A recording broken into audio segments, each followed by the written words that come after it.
नमस्ते, आप देख रहे हैं एमडी न्यूज। एमडी न्यूज के मेरदर्शन बुलेटिन में आप सभी का स्वागत है। आज के बुलेटिन के साथ मैं हूं निशा।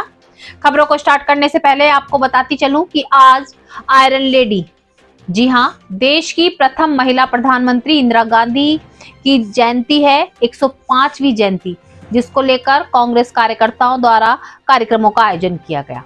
कार्यक्रम जो है कार्यालय पर भी उनके चित्र पर पुष्प अर्पित करके किया गया। साथ साथ इंदिरा चौक पर इंदिरा गांधी की प्रतिमा पर पुष्प अर्पित कर माला अर्पण कर कांग्रेस के वरिष्ठ नेता खेमचंद पहलवान ने उनके जीवन पर प्रकाश डाला।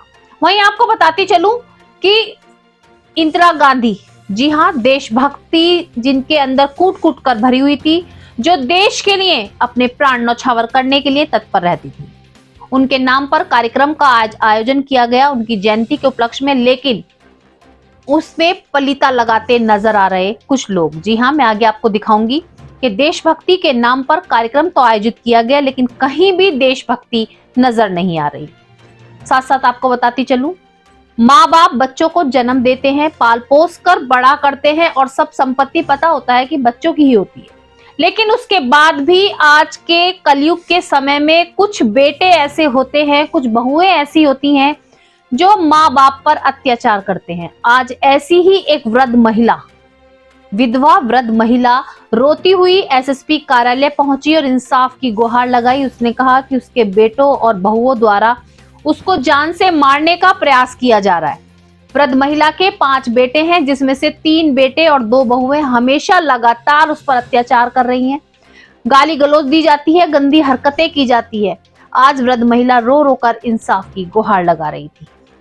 जी हां, दूसरी ओर मैं आपको बताती चलूं, छात्र छात्राओं के उज्जवल भविष्य में स्कूल कॉलेजों का विशेष योगदान रहता है, जिसमें आपको ये भी बताती चलूं, कॉलेजों द्वारा समय समय पर कार्यशालाओं का आयोजन किया जाता है, जिसमें छात्राओं को पढ़ाई से हटकर उनके जीवन को आगे बढ़ाने में, उनके पैरों पर खड़े होने के लिए जो चीजें जरूरी हैं, उनके विषय में भी जानकारी दी जाती है।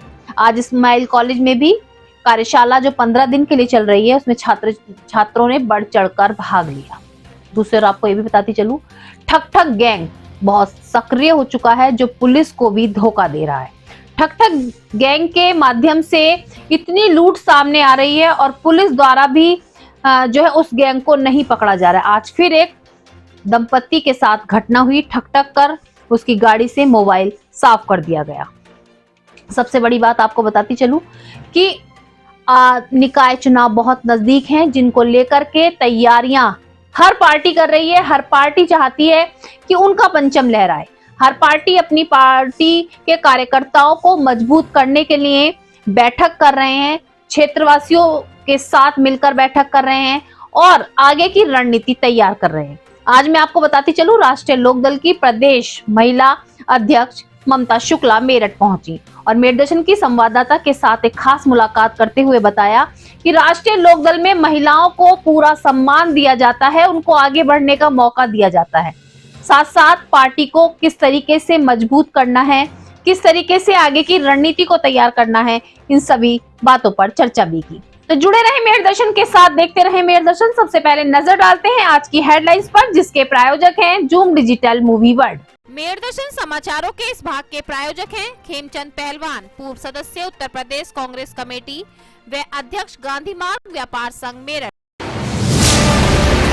आयरन लेडी पूर्व प्रधानमंत्री इंदिरा गांधी की जयंती पर कांग्रेस कार्यकर्ताओं ने कांग्रेस कार्यालय पर एकत्रित होकर इंदिरा गांधी के चित्र पर की पुष्पांजलि अर्पित। उनके बताए रास्ते पर चलने का लिया संकल्प। आज के कार्यक्रम में विनोद सोनकर, खेमचंद पहलवान, पंडित नवनीत नागर, नईम राणा, विनोद मोगा, मंजीत सिंह कोचर आदि रहे मौजूद। देश की पूर्व प्रधानमंत्री इंदिरा गांधी की जयंती के अवसर पर कांग्रेस कार्यकर्ताओं ने इंदिरा चौक स्थित इंदिरा गांधी की प्रतिमा पर की माला अर्पण। कांग्रेस के वरिष्ठ नेता खेमचंद पहलवान ने इंदिरा गांधी के जीवन से जुड़ी कुछ बातों पर डाला प्रकाश। कहा, इंदिरा गांधी जैसी आयरन लेडी की देश को आज भी है बहुत जरूरत।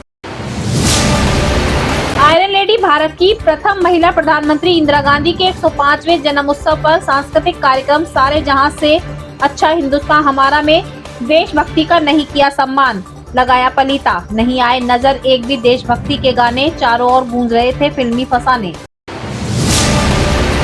निकाय चुनाव की तैयारियों को लेकर हर पार्टी कस चुकी कमर, अलग अलग तरीके से रणनीति कर रही तैयार। आज राष्ट्रीय लोकदल की महिला प्रदेश अध्यक्ष ममता शुक्ला पहुंची मेरठ।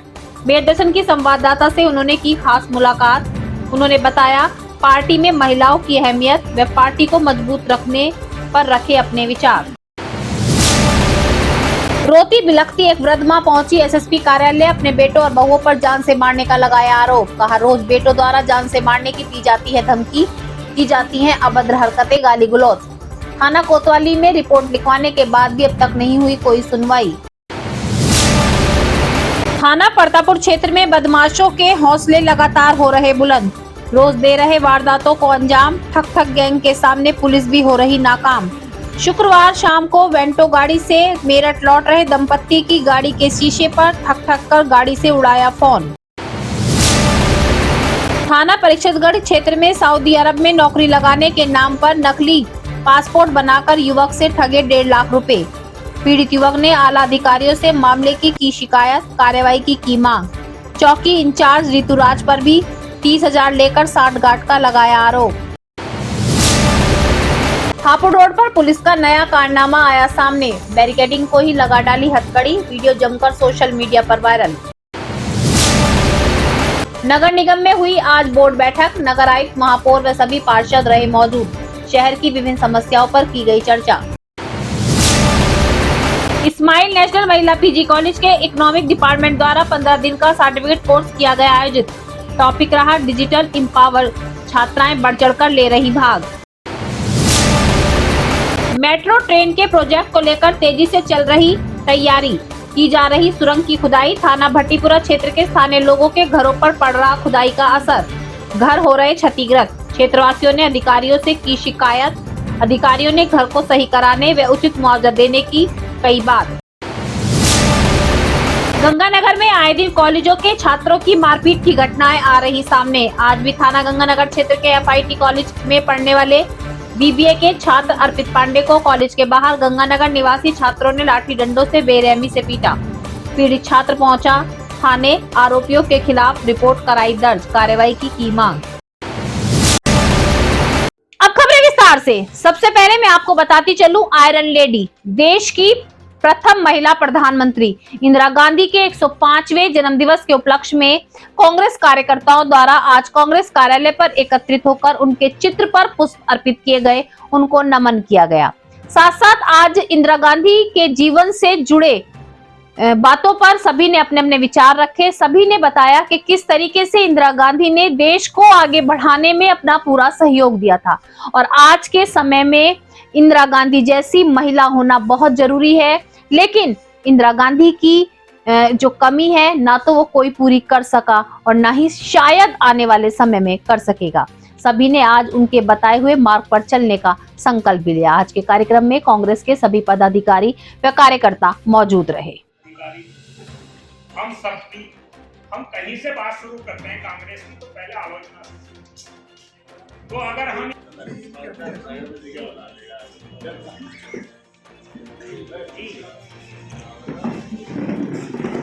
हो सकते हैं, लेकिन मनभेद कांग्रेस ने कभी और वो 16 आदमियों ने भी बड़ी बड़ी बात होती है, लेकिन कभी भी किसी के चेहरे पे उदासीन ना कोई अपने नेतृत्व की आलोचना करता है। सारी समस्याओं का निवारण, बहुत परेशानियां आती हैं। संगठन चलाना तो मजाक नहीं। संगठन चलाने के लिए बहुत कुछ छोड़ना पड़ता है सब। उसके बाद किस तरीके से चलाना, क्या करना, रोज नए प्रोग्राम है, ये फलाना, चाहे वो IIM हो, IIT हो, चाहे वो ललित कला एकेडमी हो, हर वक्त जहाँ भी हमारा कोई कार्य करता है मैं जरूर इसकी करना है। मैंने इसकी डिबेट देखी कि वहाँ किस तरीके से लोगों से करता है, इससे सलाह किया। मैंने कहा अध्यक्ष जी ने बहुत अच्छी बातें कही है, तो मैं चाहूँगा, मैं समझूंगा कि आप सब लोग हम आज इन बातों को समझेंगे। और मेरा अध्यक्ष जी का निवेदन है और हम सब का भी, अध्यक्ष जी बराबर आते रहे, ऐसे हमें तुरंत पढ़ाते रहे और ताऊ की कड़ी को आगे बढ़ाते, जो मुझे निर्देश हुआ। अब मैं आमंत्रित कर रहा हूँ जाहिद अंसारी जी, महानगर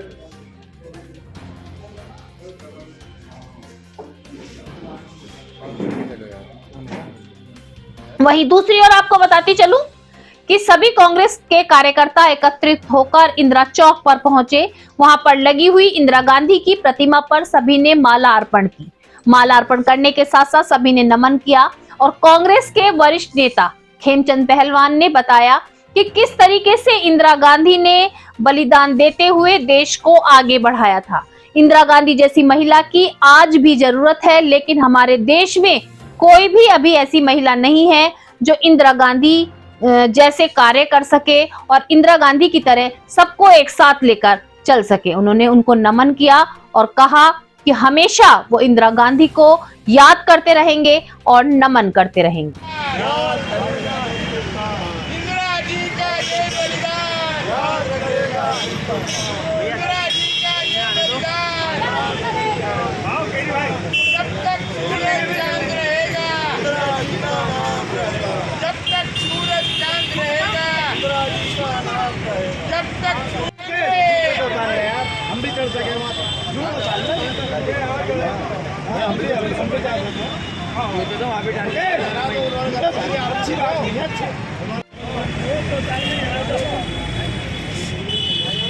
हो गया भाई।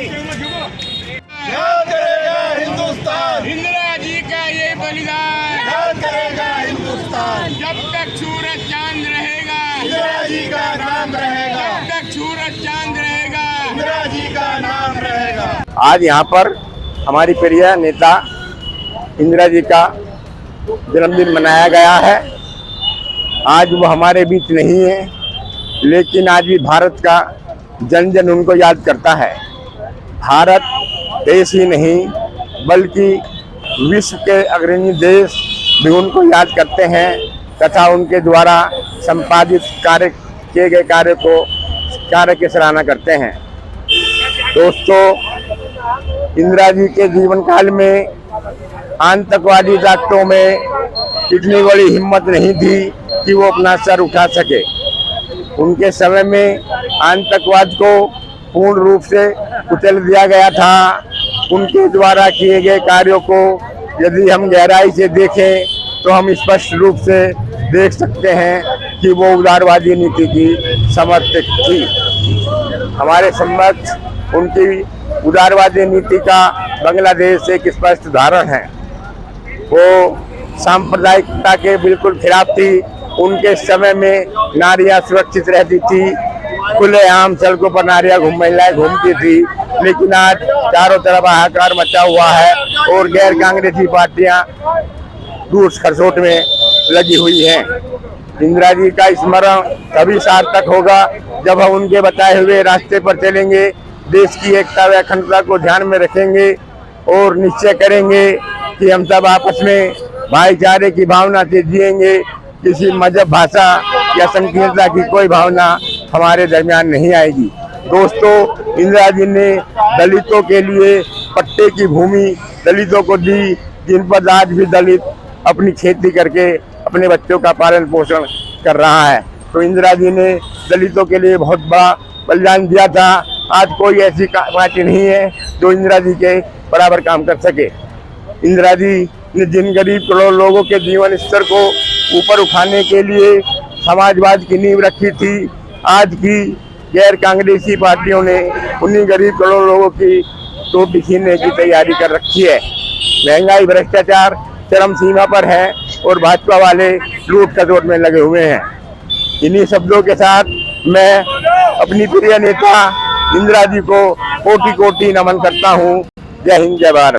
अब मैं आपको दूसरी ओर बताती चलूं, जहां कांग्रेस के कार्यकर्ताओं द्वारा इंदिरा गांधी के 105वें जन्म दिवस पर उनको नमन किया जा रहा है, पुष्प अर्पित किए जा रहे हैं और उनकी देशभक्ति की भावना को याद किया जा रहा है। उनके बताए हुए मार्ग पर चलने का संकल्प लिया जा रहा है। तो आज हमारे मेरठ में कुछ ऐसे भी लोग हैं जो उनके नाम का मजाक बना रहे हैं, देशभक्ति नाम पर पलीता लगाते नजर आ रहे हैं। जी हाँ, वो भी मैं आपको बताती चलूं कैसे।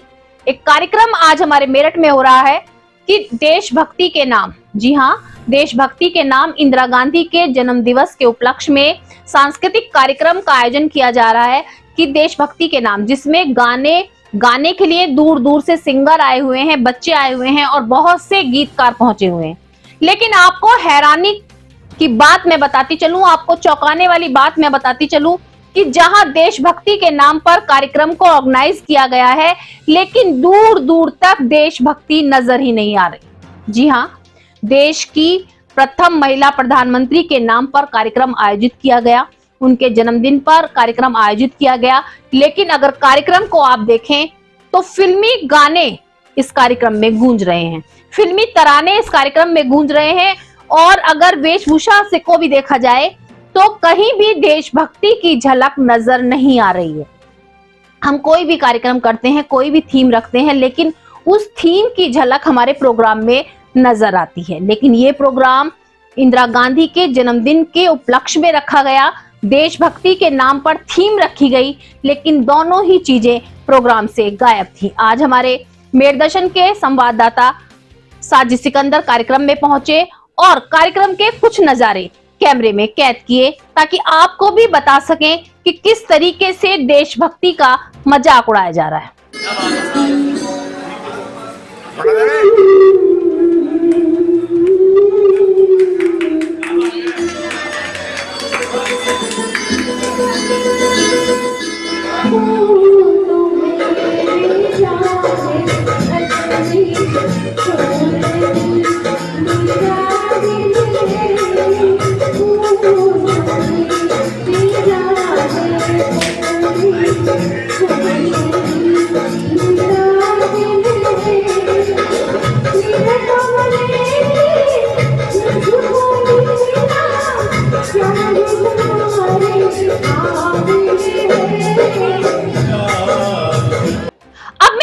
चलती हूं एक ऐसी खबर की ओर जो आपसे जुड़ी हो सकती है, हमसे जुड़ी हो सकती है, और कलयुग है, बहुत से लोगों से ये खबर वाकई में ही जुड़ी होगी।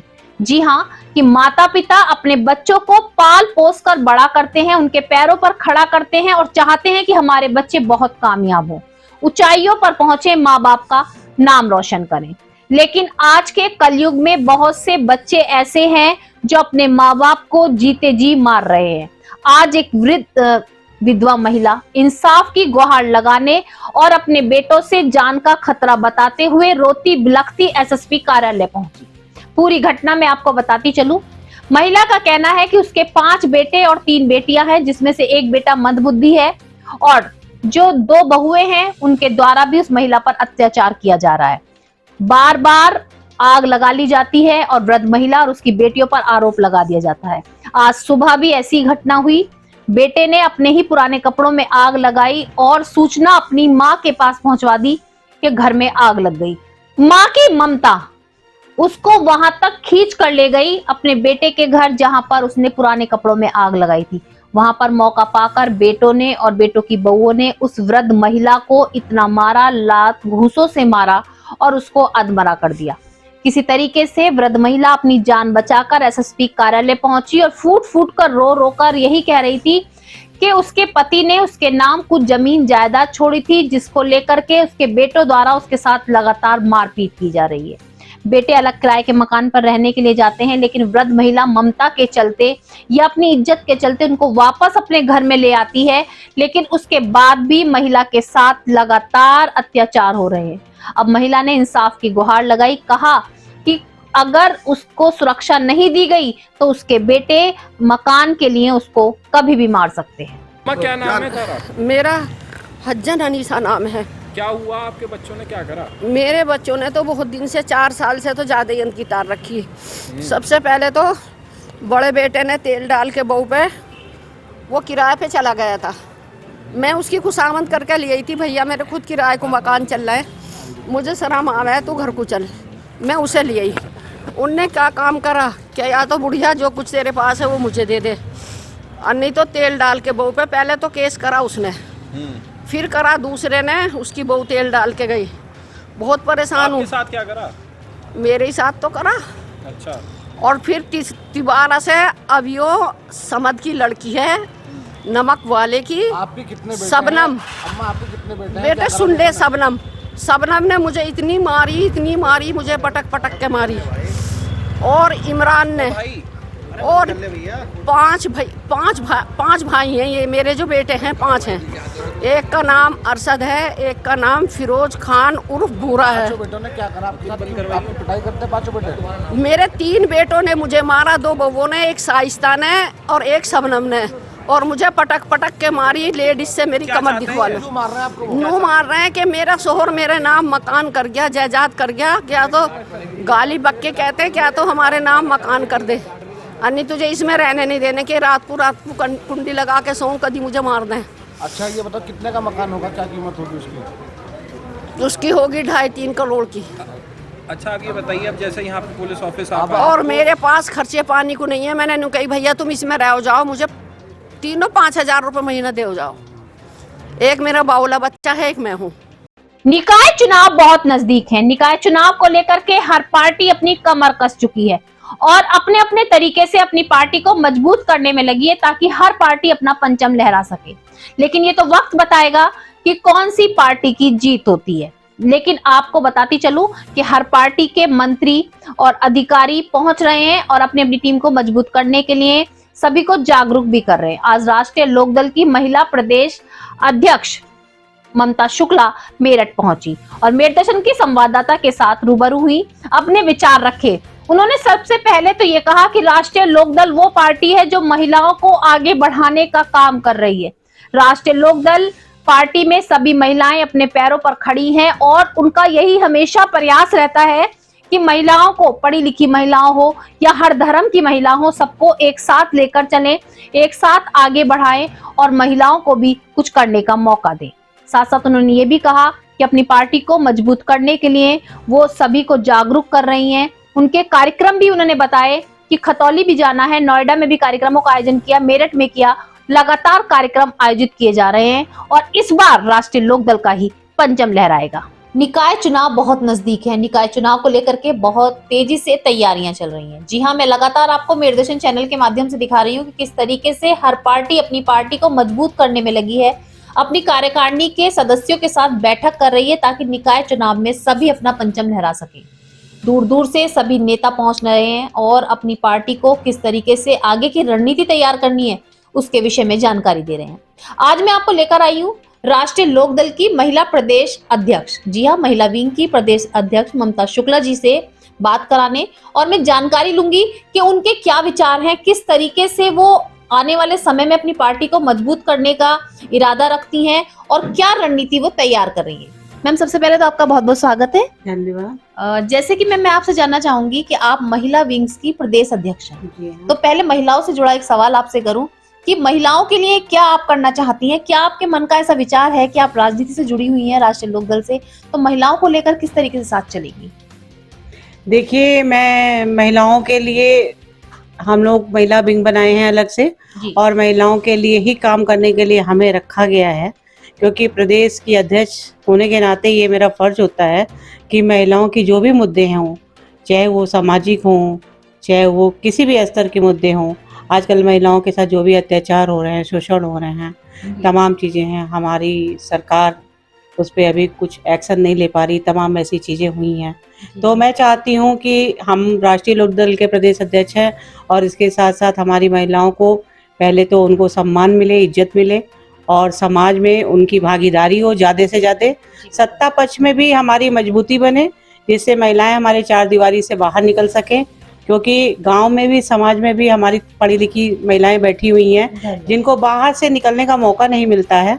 तो हम चाहते हैं कि राष्ट्रीय लोकदल की महिला विंग की प्रदेश अध्यक्ष होने के नाते हम अपनी कार्यकर्ताओं से और अपनी जिला अध्यक्षों से ज़्यादा प्रयास करते हैं कि हम महिलाओं को बाहर निकालें, जिससे कि वो खुले आसमान में सांस ले सके और साथ में राजनीतिक कैरियर में भी उनके आगे बढ़ने की चांसेस बढ़े, जिससे कि विधानसभा है या किसी भी जगह पे ज़्यादा से ज़्यादा हमारी महिलाएं दिखें।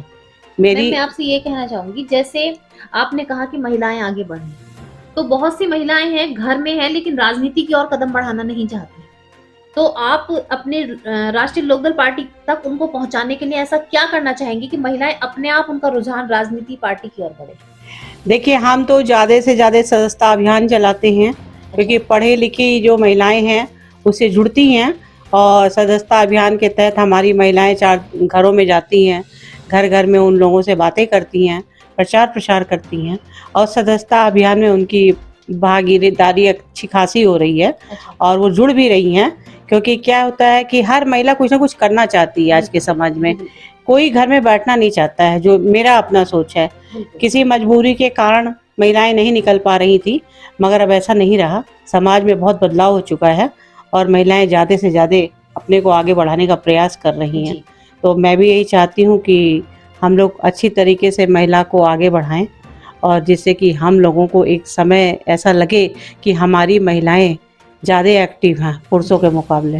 मैं जैसे कि आप एक महिला हैं और राजनीति से जुड़ी हुई हैं, अब निकाय चुनाव भी बहुत नजदीक हैं, तो उसको लेकर आप क्या तैयारी कर रही हैं? जैसे आप जो है लखनऊ से यहाँ पहुंची हैं सभी को जागरूक करने के लिए, तो आप किस तरीके से सभी को जागरूक कर रही हैं? वो तो महिलाओं की बात हुई, लेकिन अब मैं आपकी पार्टी को मजबूत करने के बारे में जानना चाहती हूँ कि आपके मन में वैसा क्या विचार है कि निकाय चुनाव में राष्ट्रीय लोकदल पार्टी किस तरीके से आगे पहुंच सकती है?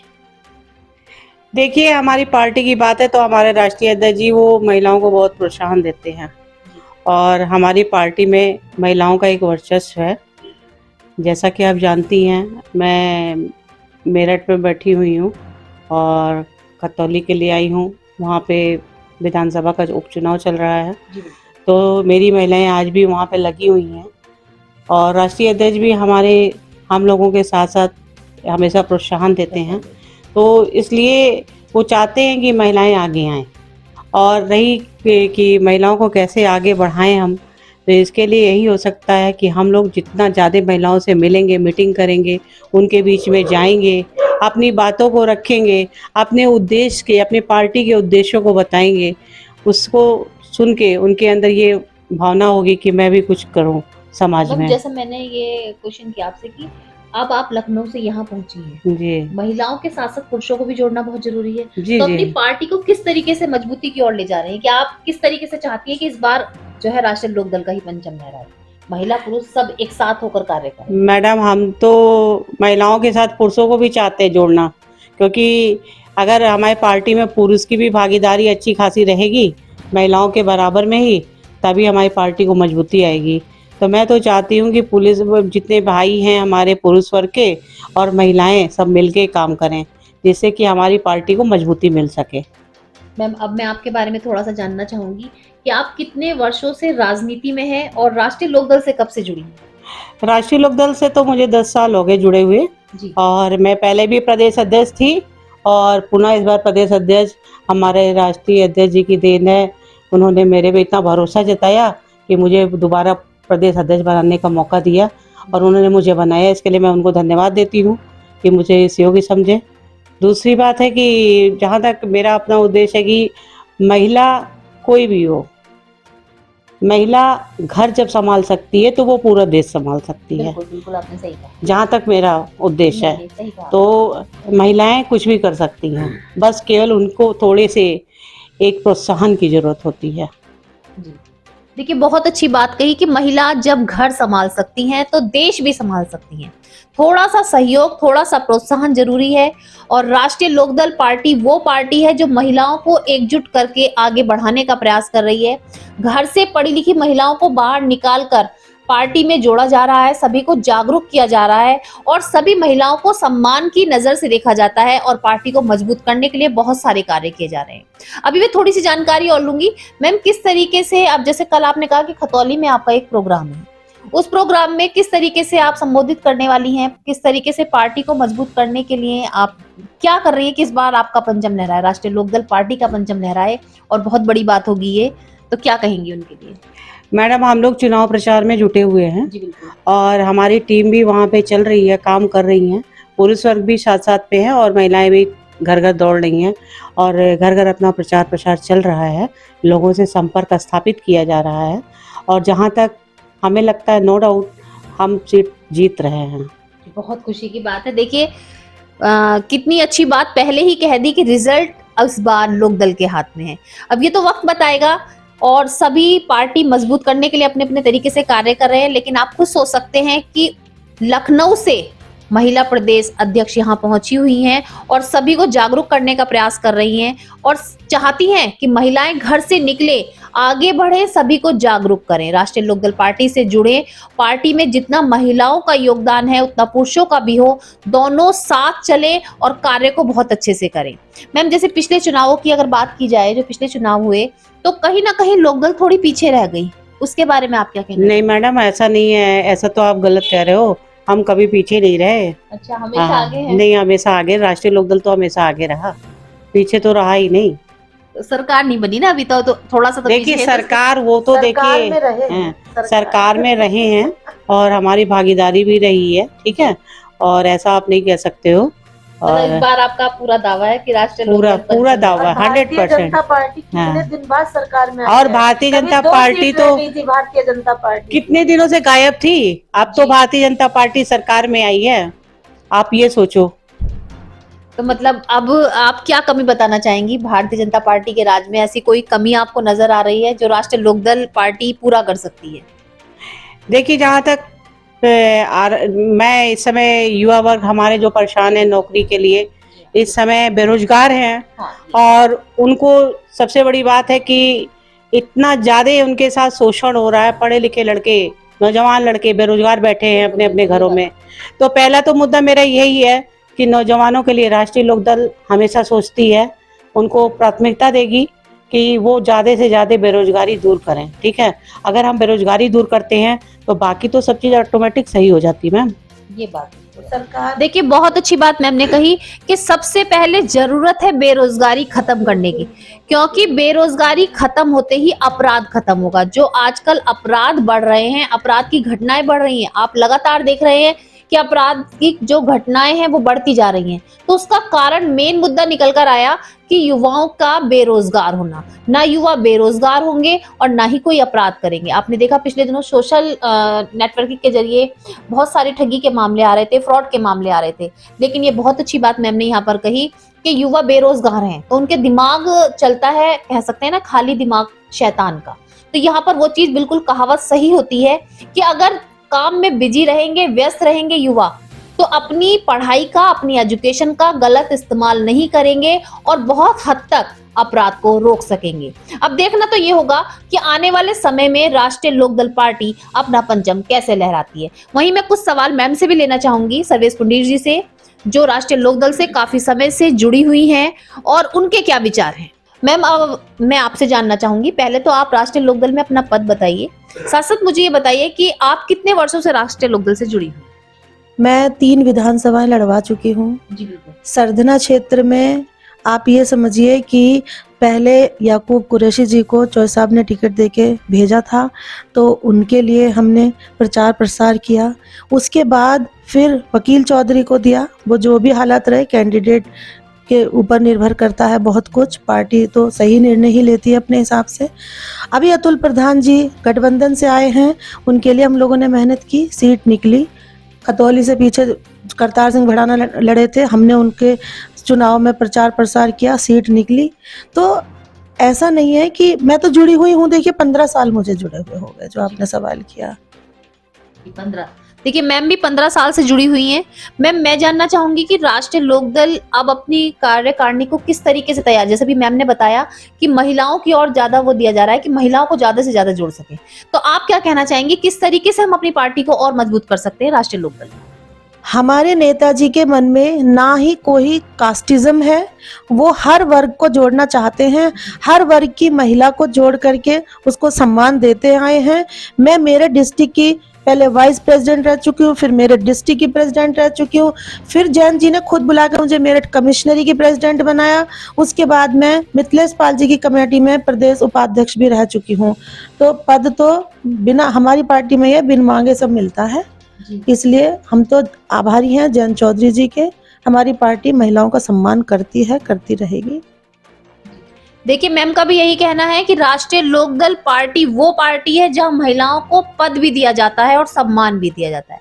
महिलाएं अगर कार्य करने के लिए निपुण हैं तो उनको उस कार्य का कार्यभार भी सौंपा जा रहा है। कि जो कमियां रह गई हैं अभी पिछले दिनों में, तो उनको किस तरीके से आप और मजबूत करना चाहते हैं? भाई जो भी पदाधिकारी हैं हमारे पार्टी के, वो लोग अपने अपने क्षेत्र में मजबूती से काम करें, लोगों को ज़्यादा से ज़्यादा जोड़ें। पार्टी मजबूत है, मजबूत होगी और मजबूत होगी। थोड़े से प्रयास और करेंगे तो पार्टी और मजबूत हो जाएगी। देखिए मैम ने थोड़े से शब्दों में बहुत बड़ी बात कह दी कि पार्टी तो मजबूत है, पार्टी मजबूत है और उसे मजबूत करने के लिए सब एक दूसरे को जागरूक कर रहे हैं। क्षेत्र क्षेत्र में जाकर पार्टी का प्रचार करने की जरूरत है ही नहीं। अपने आप में पार्टी इतनी सक्षम है और सभी जानते हैं पार्टी के बारे में, तो अपने आप मजबूती को देखते हुए पार्टी आने वाले समय में भी मजबूत रहने वाली है और लगता है कि इस बार राष्ट्रीय लोक दल का ही परचम लहराने वाला है। तो देखना तो अब ये होगा कि निकाय चुनाव की जो तैयारियां जोर शोर से चल रही हैं और यहाँ पर लखनऊ से भी मैम पहुंची हुई हैं, मैंने आपको भी उनसे रूबरू कराया, उनकी सारी बातों से आपको रूबरू कराया कि किस तरीके से पार्टी को मजबूत करने के उनके विचार हैं, किस तरीके से महिलाओं को जोड़ने के विचार हैं। साथ साथ सर्वेश पुंडीर जी से भी मैंने बात की कि वो क्या कार्यप्रणाली कर रही हैं, किस तरीके से पार्टी को मजबूत करते। आपने देखे कि सभी ने अपने विचार इस प्रकार से रखे कि आगे बढ़कर पार्टी को मजबूत करने में हर एक अपना योगदान कर रहा है और इन सब की मेहनत शायद रंग लाने वाली है। तो देखना यही होगा निकाय चुनाव के रिजल्ट के बाद। मैं कैमरा सहयोगी मनोज ठाकुर के साथ निशा। अब मैं आपको बताती चलूं कि ठक ठक गैंग से सावधान हो जाएं। जी हाँ, क्या है ये ठक ठक गैंग? सबसे पहले मैं आपको ये बताती चलूं, आपने सुना होगा कि ठक ठक की आवाज आती है गाड़ी में और आपका कोई भी सामान गायब हो सकता है। पुलिस भी इस गैंग को पकड़ने में अभी नाकाम हो रही है। एक दंपत्ति अपनी गाड़ी में बैठकर वापस लौट रहे थे, परतापुर से मेरठ की ओर आ रहे थे, तभी अचानक से उनकी गाड़ी में एक साइड से ठक ठक की आवाज होती है।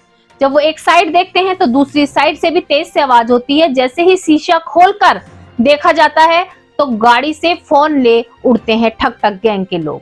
जी हाँ, और कह दिया जाता है आप जा सकते हैं। जब पता चलता है कि गाड़ी से फोन गायब हो गए, दंपत्ति युवक ने थाने में कंप्लेन कराई, जांच की जा रही है। लेकिन ये कोई पहली घटना नहीं है, ये कोई ऐसा गैंग है जो पुलिस की पकड़ से अभी दूर है। पुलिस तलाश कर रही है कि आखिर ठक ठक गैंग में कितने लोग जुड़े हैं और ये घटना बार बार क्यों आ रही है। जो थाने आए हो आप? थाने इसलिए आया हूँ कि मैं यहाँ से दिल्ली से वापस अपनी गाड़ी लेके जा रहा था मेरठ की तरफ, तो वहाँ एक लड़के ने लेफ्ट से आके शीशा भड़बड़ाया, बहुत जोर से थड़थड़ाया। मैंने बताया क्या बात है, ये कह रहा मेरा पैर दबाओगे। दूसरी तरफ से सीधे हाथ वाली साइड से भी शीशा थड़थड़ाया बहुत जोर से। तो इतनी देर में वो फिर कहा तो कोई नहीं तुम जाओ भैया, और बस जो है देखा तो मेरा मोबाइल लेकर। तो आपने पुलिस को सूचना दी थी शाम को? हाँ, सीओ साहब को शाम को ही सूचना दी। बेरोजगारी आज के समय में इतनी बढ़ चुकी है कि आप देख रहे हैं कि अगर हमें कोई कहे नौकरी दिलाने में मैं आपका सहयोग करूंगा, इतने पैसे लगेंगे, तो शायद आपकी जगह मैं भी होंगी तो सोचूंगी कि एक बार ये पैसे देकर नौकरी तो मिलेगी। लेकिन क्या आप जानते हैं कि जिससे आप नौकरी लगवाने के लिए कह रहे हैं, जिसे आप नौकरी लगवाने के लिए पैसे दे रहे हैं, क्या वो आदमी सही है? क्या वो वाकई में ही आपकी नौकरी लगवा रहा है? और नौकरी आसपास में नहीं, वो भी विदेशों में। जी हाँ, सऊदी अरब में नौकरी लगवाने के नाम पर 35 युवाओं के साथ ठगी की गई 1.5 लाख रुपए की, जिसमें से एक युवा सऊदी अरब से वापस पहुंचा और उसने पुलिस में कंप्लेंट कराई। पूरा मामला मैं आपको बताती चलूं, युवा पढ़ लिखने के बाद भी बेरोजगार घूम रहे हैं और उनको कोई अगर ये कहे कि आपकी नौकरी जो है सऊदी अरब में लगाई जाएगी तो एक चिंगारी नजर आती है, उस चिंगारी को पकड़कर कार्य शुरू हो जाता है।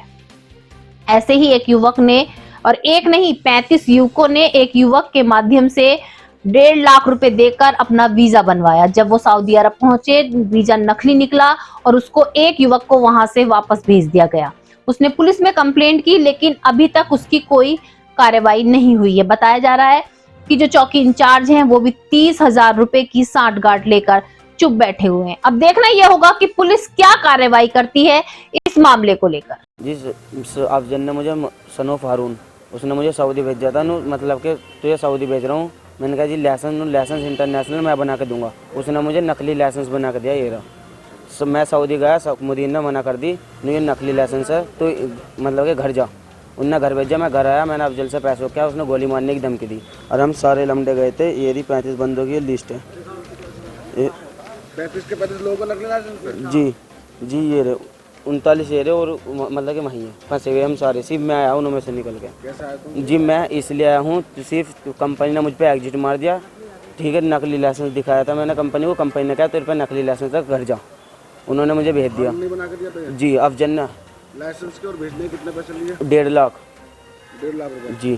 कितने समय पहले गए थे? जी 3 महीने पहले गया था। थाने में गए, शिकायत करी? जी थाने में गए, शिकायत करी, कोई सुनवाई नहीं हुई हमारी। जी चौकी इंतजार ने उन्होंने मना कर दी, जो हमारे ऋतुराज थे। क्या कह रहे हैं? 30,000 रुपये खा लिए उन्होंने, मना कर दी सब। किससे खा लिए 30,000 रुपए? अफजल से। चौकी इंचार्ज ने? जी। कौन से चौकी इंचार्ज है? ऋतुराज।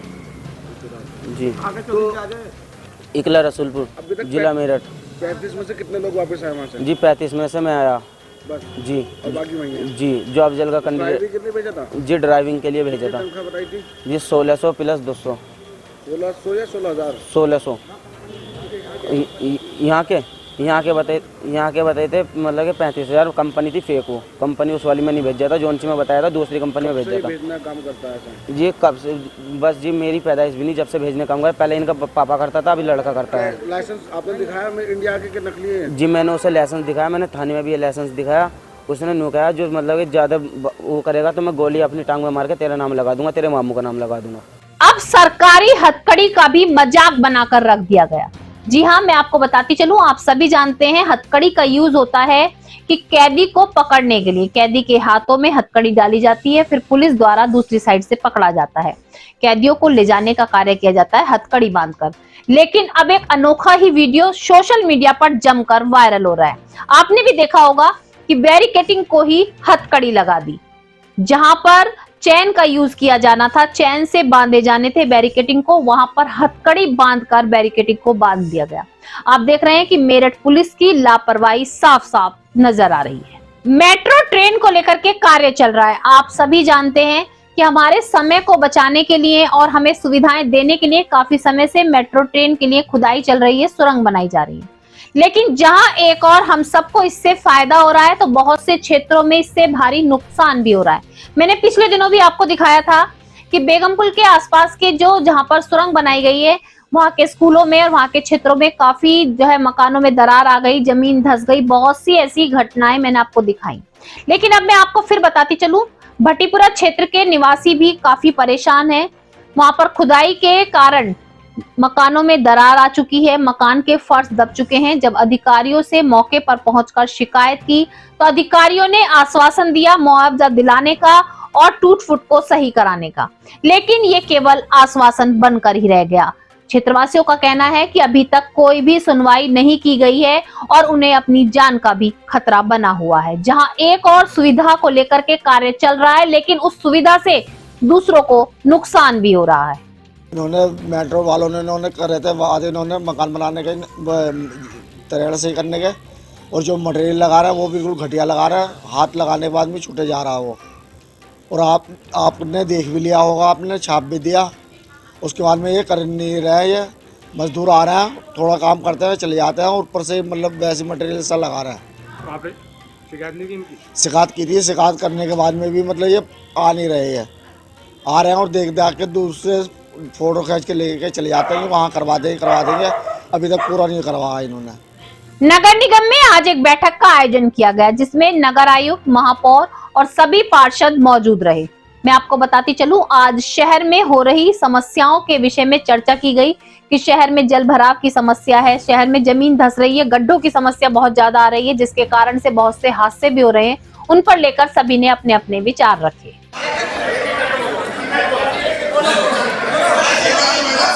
पहला तो मेरा ये सवाल है कि मैसेज अच्छा नहीं जाएगा, हम लोग को कर रहे हैं, इन्हें बिठा दो, उनकी जांच करके ये काम करके उनकी जांच करके उनका पेमेंट कराया जाए, तभी वो ठेके लेंगे आगे के लिए।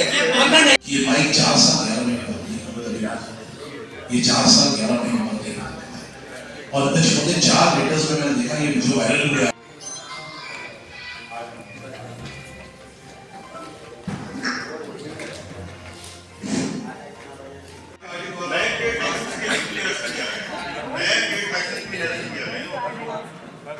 और अगर नहीं किया तो आज तक कर देंगे।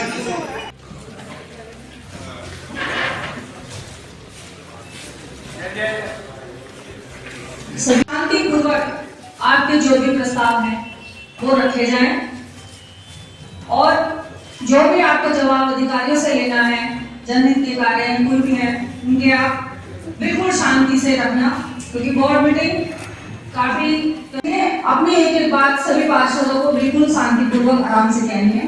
मैं सभी का जो पार्षदों का मीटिंग में धन्यवाद।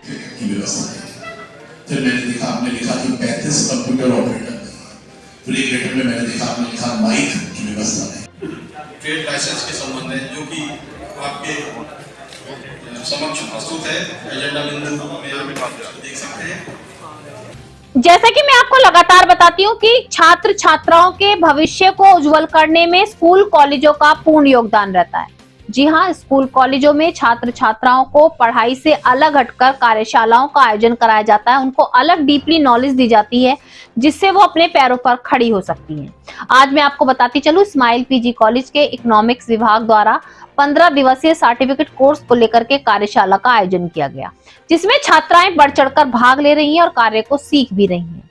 जो कार्यक्रम का मुद्दा है, जो कार्यक्रम का टॉपिक है, वो भी मैं आपको बताती चलूं, एम्पायर। जी हाँ, सोशल एम्पायर को लेकर के छात्राओं को जागरूक किया जा रहा है, उनके विचार जाने जा रहे हैं और उनको उसके बारे में जानकारी दी जा रही है। अभी इकोनॉमिक्स डिपार्टमेंट में 15 दिन का सर्टिफिकेट कोर्स शुरू किया गया है, ताकि बच्चों को उसका जो थीम रखा है वो रखा है डिजिटल एम्पावरमेंट। उसका मुख्य उद्देश्य है कि बच्चों को आजकल जिस तरीके से साइबर अटैक हो रहे हैं उसके लिए अवेयरनेस बढ़ाना, ताकि बच्चे अपनी जागरूकता बढ़ाएं। मैं आपको पहले भी कई बार दिखा चुकी हूँ कि गंगानगर में छात्रों के साथ हो रही घटनाएं बार बार सामने आ रही हैं। कहीं आईएमटी कॉलेज के छात्र आपस में भिड़ रहे हैं तो कहीं दूसरे कॉलेजों के छात्र आपस में मारपीट कर रहे हैं। ये कोई पहली घटना नहीं है, बार बार ऐसी घटना सामने आ रही है। आज मैं आपको बताती चलूं, थाना गंगानगर क्षेत्र के आईएफटी कॉलेज के बीबीए के प्रथम वर्ष के छात्र के साथ दूसरे गंगानगर निवासी अन्य छात्रों ने मारपीट की। लाठी डंडों से उसको मारपीट कर अधमरा कर दिया। आज गंभीर घायल अवस्था में जो छात्र था वो कंप्लेंट कराने पहुंचा। उसने कंप्लेंट कराई और कहा कि काफी समय से उसको परेशान किया जा रहा था। आज भी वो मवाना जाने के लिए बस के इंतजार में खड़ा था, तभी गंगानगर निवासी कुछ छात्र वहां पहुंचे और उसके साथ मारपीट शुरू कर दी।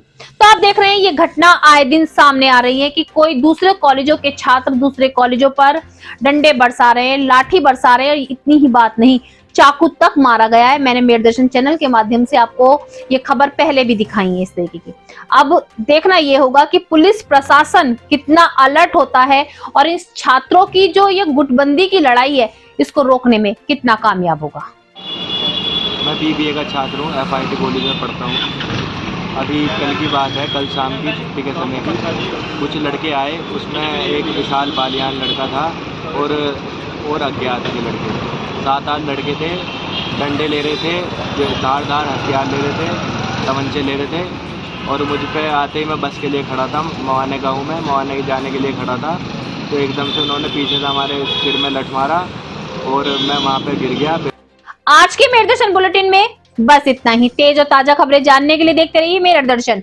यदि आप भी हमारे साथ जुड़ना चाहते हैं या स्पेशल बुलेटिन बनवाना चाहते हैं तो नीचे दिए गए नंबर पर संपर्क करें, सब्सक्राइब करें एमडी न्यूज में।